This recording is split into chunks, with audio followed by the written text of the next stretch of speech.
बहुत समय पहले की बात है। उज्जैनी नामक एक समृद्ध राज्य था जहां राजा विक्रम सिंह का शासन था। वे पराक्रमी, न्यायप्रिय और दूरदर्शी राजा थे, लेकिन उनके जीवन में प्रेम का अभाव था। उनकी रानी सौंदर्या अनुपम सुंदरता की मूरत थी, लेकिन उनका हृदय विरक्त और अकेला था। राजा अपने राज्य, युद्ध और राजनीति में इतने व्यस्त रहते कि रानी की भावनाओं की ओर ध्यान ही नहीं देते। रानी सौंदर्या की दुनिया राजमहल की ऊंची दीवारों में सीमित थी। उनकी हर इच्छा पूरी करने के लिए सैकड़ों सेवक थे, परंतु उनके मन को समझने वाला कोई न था। कहानी की शुरुआत। राजमहल में एक नौकर था जिसका नाम आरव था। वह देखने में आकर्षक, समझदार और अपने कार्य में निपुण था। वह महल के बाग बगीचों की देखरेख करता था और कभी-कभी रानी के पास भी सेवक के रूप में उपस्थित रहता था। एक दिन जब रानी उद्यान में टहल रही थी, उनकी नजर आरव पर पड़ी। वह फूलों की क्यारियों को संवार रहा था, लेकिन उसके चेहरे पर एक अलग ही तेज था। रानी कुछ पल उसे देखती रही और पहली बार उनके मन में एक अनजानी भावना जागी। अगले दिन रानी ने उसे अपने कक्ष में बुलवाया।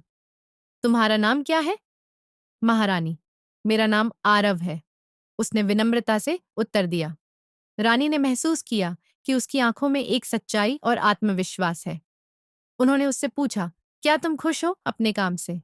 हाँ महारानी, मुझे बागीचे में फूलों की देखभाल करना बहुत पसंद है। फूलों की तरह ही इंसानों को भी देखभाल की जरूरत होती है, उसने कहा। रानी उसके उत्तर से प्रभावित हुई। धीरे धीरे वे उसे अधिक बुलाने लगीं, कभी किताबें मंगवाने के बहाने, कभी उद्यान की सैर के बहाने। समय बीतता गया और दोनों के बीच एक अनकहा रिश्ता बनता गया। प्रेम का अंकुर आरव रानी की उदासी को समझने लगा था। वह जानता था कि रानी को प्रेम की आवश्यकता थी, न कि केवल एक राजसी जीवन की। एक शाम जब तेज बारिश हो रही थी, रानी महल की बालकनी में खड़ी थी। आरव भी वहीं पास में खड़ा था। बिजली चमकी तो अचानक रानी घबरा गई और उनका हाथ आरव के कंधे पर जा पड़ा। दोनों की नजरें मिलीं और पहली बार रानी ने महसूस किया कि वह आरव के बिना अधूरी है। आरव ने अपनी हदें नहीं लांघी, लेकिन उसकी आंखों में भी वही भावनाएं थीं। वह जानता था कि एक सेवक और महारानी के बीच प्रेम असंभव था, लेकिन मन पर किसका वश चलता है? प्रेम का इजहार।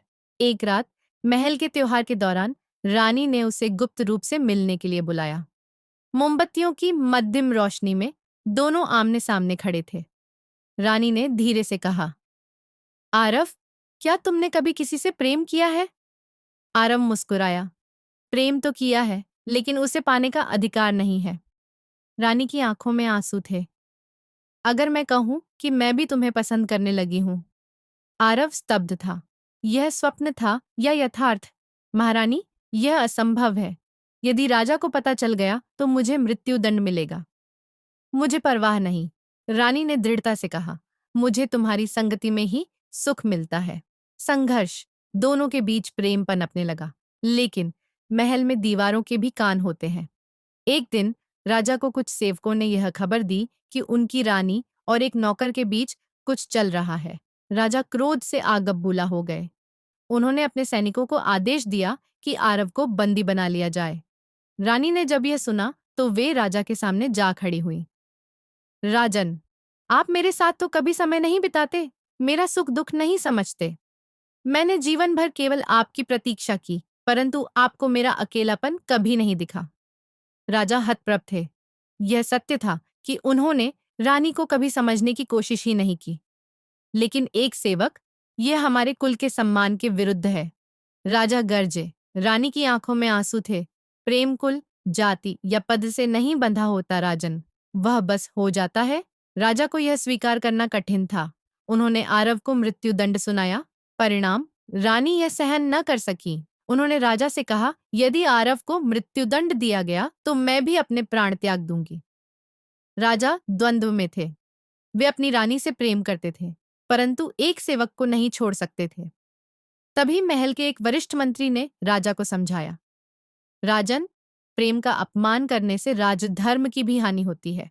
यदि रानी और आरव को जीवन भर साथ रहने दिया जाए तो यह आपके लिए एक उदाहरण होगा कि प्रेम किसी भी बंधन से ऊपर है। राजा ने गहरी सांस ली। उन्होंने आरव को माफ कर दिया और उसे महल से बाहर जाने की आज्ञा दी। रानी ने अंतिम बार आरव की आंखों में देखा। दोनों जानते थे कि वे एक दूसरे के बिना अधूरे रहेंगे, लेकिन समाज के नियमों को वे नहीं तोड़ सकते थे। आरव महल छोड़कर चला गया। रानी फिर से अकेली रह गईं, परंतु उनके हृदय में यह संतोष था कि उन्होंने अपने प्रेम को अपमानित नहीं होने दिया। समाप्ति। इस कहानी का अंत सुखद नहीं था, परंतु यह प्रेम के त्याग और बलिदान का एक अमर उदाहरण बन गया।